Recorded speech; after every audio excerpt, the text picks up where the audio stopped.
చివరిగా నేను ఇంకొక మాట చెప్తా ఉన్నా అధ్యక్ష, నాకు మంత్రి గారు చెప్పింది ఇంటే నవ్వాలో ఏడవాలో తెలియట్లేదు.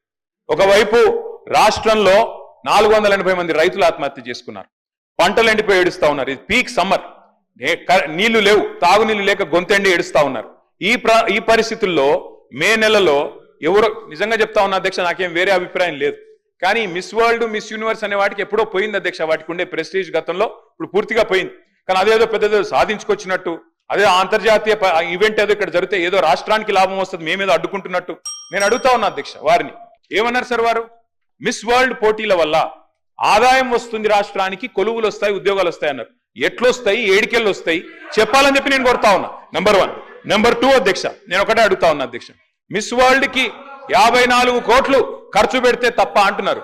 మరి ఫార్ములా ఈలో 46 కోట్లు ఖర్చు పెడితే దాన్ని ఏకపక్షంగా కేబినెట్ అనుమతి లేకుండా రద్దు చేసి అంత పెద్ద ఈవెంట్ ని, అంతర్జాతీయ ఈవెంట్ ని రద్దు చేసిన వాళ్ళు మరి ఇక్కడేమో ప్రభుత్వ డబ్బులు ఖర్చు పెడతాం కరెక్ట్ ఎట్లా అవుతుంది అధ్యక్ష?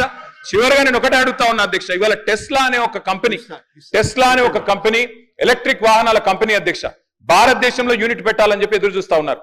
ఫార్ములా ఈ రద్దు చేసి అప్రతిష్టను మూతగట్టుకొని ఇవాళ 700 కోట్లు మొదటి రేస్తో వస్తే రాష్ట్ర ప్రభుత్వానికి ఆదాయం, ఆ ఈవెంట్ ను మూర్ఖంగా రద్దు చేయడమే కాకుండా ఇంకా మళ్ళీ ఈ రోజు ఇంకో ఈవెంట్ కు 56 కోట్లు ఖర్చు పెడుతున్నాం, తప్పెట్లయిద్దని మంత్రి గారు అంటే నేను అడుగుతా ఉన్నా అధ్యక్ష, ఇది మీ డబుల్ స్టాండర్డ్స్ కాదా? ఇది హిపోక్రసీ కాదా? ఫార్ములా ఈ వల్ల మేము ఆశించింది ఏంటి అధ్యక్ష? తెలంగాణ మొబిలిటీ వ్యాలీ, మీ దివిటిపల్లిలో అమర్ రాజా బ్యాటరీస్ తెచ్చాం అధ్యక్ష. ఎన్కాతలలో స్పీకర్ గారి నియోజకవర్గంలో 1200 ఎకరాల్లో అక్కడ మొబిలిటీ వ్యాలీ పెడుతున్నాం. అదేవిధంగా జహీరాబాద్ లో మ్యానుఫ్యాక్చరింగ్.